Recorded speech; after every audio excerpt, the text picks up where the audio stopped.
این روزا استفاده از پارافینای ژله‌ای خیلی مد شده. شمعی که با پارافین ژله‌ای درست میکنن شمعای خیلی خوشگلی هم درست میکنن.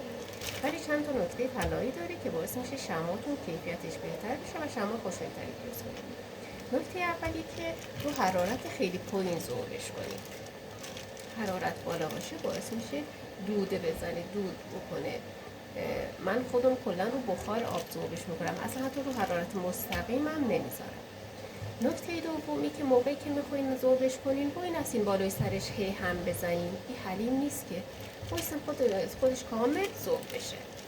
نکته سوم اگه خواستین رنگ بهش اضافه کنین حتما از رنگ‌های مایع استفاده کنین.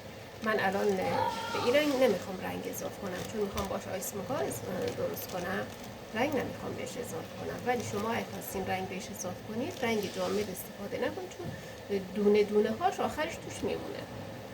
نکته چهارم وقتی که تموم شد کارتون یه ذره ازش اضافه اومد، یه ذره رو نذارید توی پلاستیک شفاف، بذارید توی پلاستیک مشکی و بردارید برای دفعه بعدیتون. ان شاءالله پرفروش باشید.